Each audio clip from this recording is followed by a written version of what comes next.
السلام علیکم.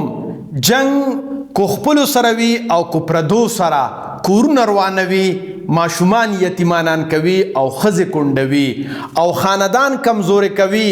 نو ځکه خو منیر بنیری صاحب وایي چې زر په تندر اولا حضور نه بیلم، پوله پټي نشته د خرور نه بیلم، او جنگ څه د سپو کار دی ګزاره ښه ده، خپل خلک خپل کلی او خپل کور نه بیلم. زیم عبدالله عابد د سوات یونیورسټۍ نه تاسو ته مخاطب یم. زما دا ارمان دی چا چې سبق نه دی ویلی چې هغوی ته هم هغه خبرې ور ورسو، کمې خبرې اترې چې مونږ خپلو شاګردانو ته په سوات یونیورسټۍ کې کوو.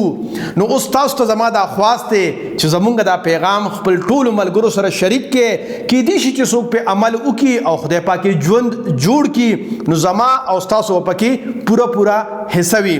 اوس راځو خپلې موضوع اړخ او هغه دا ده چې جنگ چې کم دی کو د خپلو ترمنځ وي او کو د پردو ترمنځ وي، کورونه روانوي او ښځې کونډوي، ماشومان یتیمانان کوي او د یوې ابۍ نه پیدا بچي د یو بل نه دشمنان کوي او د یو بل نه جدا کوي. اوس بس تاسو په ذهن کې دا سوال راځي چې دا جنگ جګړې به په خپل منځ کې ختموو څنګه او اتفاق به څنګه پیدا کوو. نو زما خوږو پښتنو درې کارونه به کول پکار وي. لومبی خو به دا کار کول پکار وي چې مور پلار له پکار ده چې په خپل ژوند باندې خپل بچو له حصه ورکړي. دویم به دا کار کول پکار وي چې اوسیږو به د رونو خویندو په شانتې او حساب کتاب به کوو د پردو په شانتې. او دریم به دا کار کول پکار وي چې په خپل مینس کې به یو اجتماعي فند جوړول پکار وي، کرور غریب شي یا خور غریب شي یا د مور پلار د خدمت ضرورت وي، نو دغه اجتماعي فند نه به په هغې باندې خرچه کولی شي.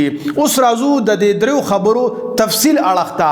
لومبی مونږ دا خبره وکړه چې په خپل منځ کې د اتفاق راوستلو دپاره دا کار کول پکار دی چې مور پلار له پکار دی چې په خپل ژوند باندې کله هم چې زوی له واده کوي یا لور واده کوي د هغې نه مخکې دې ورته خپله حصه ورکړي، بلکې ناواده کړی بچو ته دې هم خپله حصه ورکړي اگر کو هغه دوی سره یو ځای پاتې کیږي. کو داسې کوو نو بیا به زما او ستا د مرګ نه وروستو زما او ستا بچي په کور او جایداد باندې جنگ جګړې نه کوي، بلکې په اتفاق او اتحاد باندې به ژوند کوي.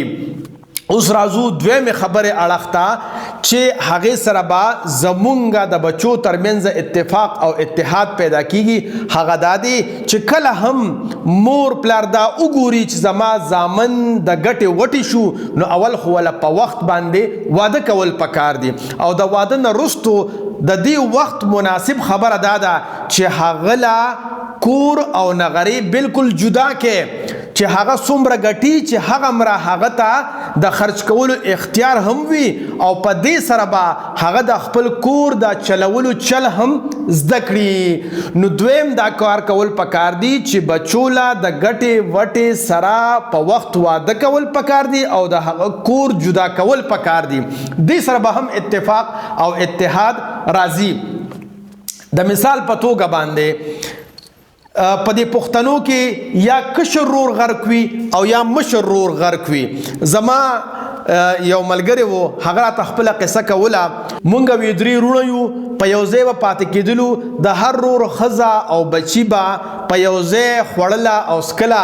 نو وی د غوړو او د اوړو به هم بیخ بنیاد وته او د بجلی خرچ به هم بې درېغه و، چا هم پکې احتیاط نه کولو.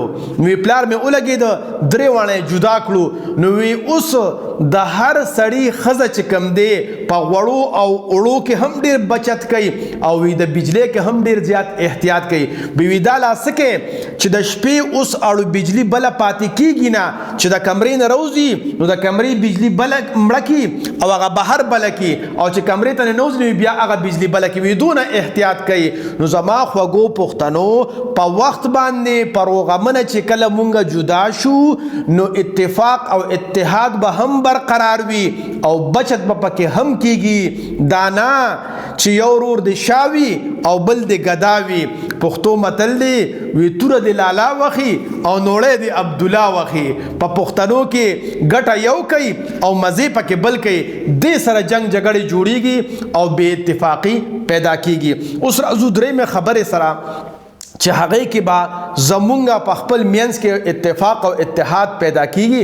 هغه دا ده چې کم بچیم د ګټې وټې وي یا رونه د ګټې وټې وي نو هغې له پکار دي چې یو اجتماعي فنډ په بینک کې جاینټ اکاونټ جوړ کړي.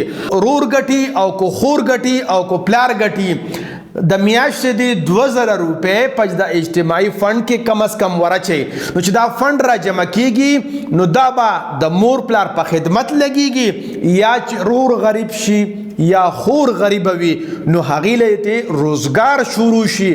د دې سره به هم په خپل منځ کې اتفاق او اتحاد به هم پیدا کیږي او معاشي طور باندې به هم ستاسو کور مضبوطیږي. تاسو ته به زه یو قصه وکړم.